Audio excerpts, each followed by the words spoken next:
రేవంత్ రెడ్డి మద్యం రేట్లు భారీగా పెంచాడు, ఎలా అనిపిస్తుంది? చాలా మంచిది, పెంచడమే కరెక్ట్.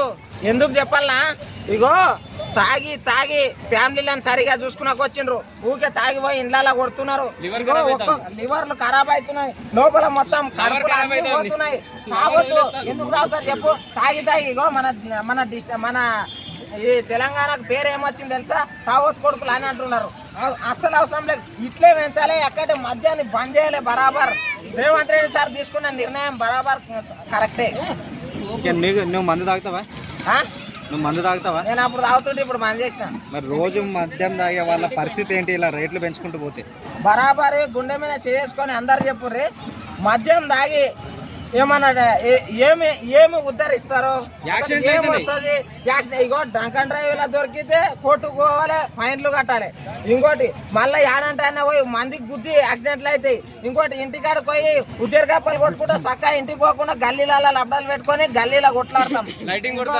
ఇంకోటి చెప్తున్నా, ఆడవాళ్ళు పక్కకు పోతుండ్రంటే అయితే రేపులు అవుతున్నాయి తాగడం వల్లనే.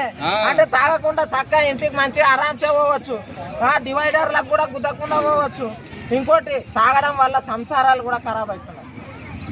అందుకే ఇదైతే బరాబర్ కరెక్ట్. తాగుడు మాత్రం బంధు. ఈ రేట్లు ఇంకా పెంచుర్రి, ఒక్క కోటరికి 500 కూడా పెట్టరు, ఏం పర్వాలేదు. కాదు ఇప్పుడు ఈ మంద అనేది మరి మొత్తం బ్యాన్ చేస్తే అయిపోతుంది కదా? మంద అనేది మొత్తం బ్యాన్, అది కూడా చేస్తారు. చేయండి. ఇప్పుడు ఏమేది అంటే ఒకటి చెప్తున్నా, ఇగో ముళ్ళుతో తీయాలన్నారు. అప్పుడే ఇప్పుడు ముళ్ళు గుచ్చాలి, సప్పున తీసా ముళ్ళు కూడా దొరకాలి, చూడాలి.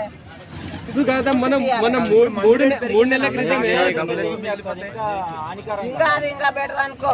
నాకు తెలుసు, అరే తాటికాల్లో ఈతకాల్లో అయినా కూడా టైంకి దాని వల్ల చాలా ప్రాబ్లమ్స్, లివర్లన్నీ పోతున్నాయి మందికి తెలుసా.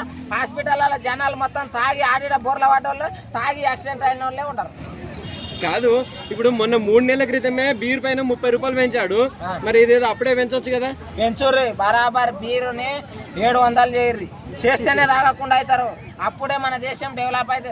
దేశం డెవలప్ కావాలంటే, మనుషులలో మార్పు రావాలంటే భయం ఏర్పడాలి. భయం అంటే ఏదో కొట్టుడు తిట్టుడు కాదు, ఏంటంటే ఇటువంటి దానిల మీద ఈ అంటే దీనిలో ఇవి అయితే మనకు హానికరం. అంటే ఇప్పుడు ప్రపంచంలో అభివృద్ధి చెందిన దేశాలు కూడా మద్యాన్ని సేవిస్తున్నాయి, అయినా కూడా అవి నెంబర్ 1 స్థానంలో ఉన్నాయి. మరి ఇండియా ఇంకా ఎప్పుడు కూడా లాస్ట్ లోనే ఉంటుంది ఎందుకు? ప్రపంచంలో అన్నావు కదా, ప్రతి దేశానికి వెళ్ళు పొద్దుడు సనం వయసు కాడ లేకుంటారు వాళ్ళు. ఆ టైంలో తాగాలన్నా అదే టైంలో తాగుతారు. ఇక్కడెక్కడిది పొద్దుడు సనం పోదాం వయసులకు, ఇప్పుడు మన పక్క రాష్ట్రాలలో చూస్తే గోవాలో బీరు 40 రూపాయలు 50 రూపాయలు దొరుకుతుంది. అక్కడ చాలా టూరిజం డెవలప్మెంట్ అవుతుంది, ఆ రాష్ట్రం చాలా డెవలప్మెంట్ లో ఉంటుంది. ఎందుకు అక్కడ అంత చీప్ లో దొరికినా కూడా మద్యం అంత డెవలప్మెంట్, అక్కడ స్టేట్ అంత శాంతి భద్రతలు కూడా బాగుంటున్నాయి. ఒకటి చెప్తున్నా, 2 చెప్పండి. ఆడ తక్కువ రేట్ ఉన్నందుకు ఆడ కొడుకుతున్నారు. ఆడ ఉన్న డెవలప్మెంట్ ని చూడనీకే కదా ఆడుకోయేది.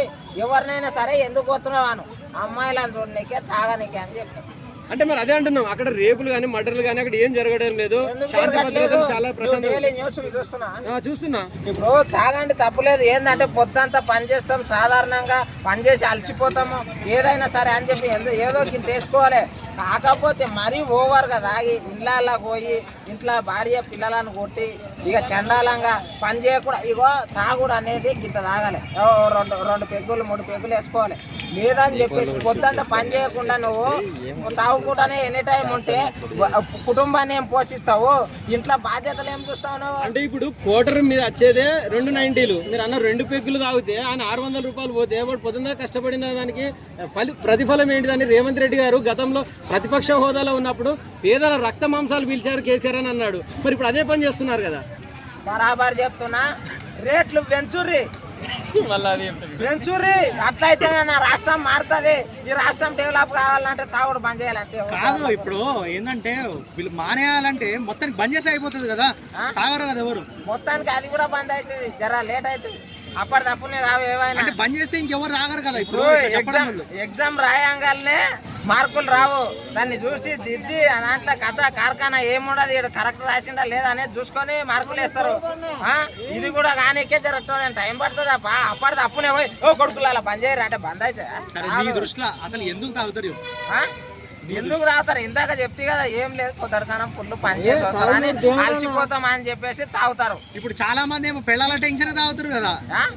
పిల్లలు ఏం చేస్తారు? నువ్వు తాగేటందుకే నేను తిడుతున్నారు. నువ్వు చక్కగా పని చేసి నువ్వు బరాబర్ ఇంటి పిల్లలని బాగా చూసుకుంటే అప్పుడప్పటికి పార్కు తోలుకొచ్చి ఇగో చూడు అని పిల్లలని ఇంత ఉయ్యాల్లోపి జోకొట్టి ముద్దుగా చూసుకుంటే ఎందుకు ఊరులుతారు పిల్లలు? అసలు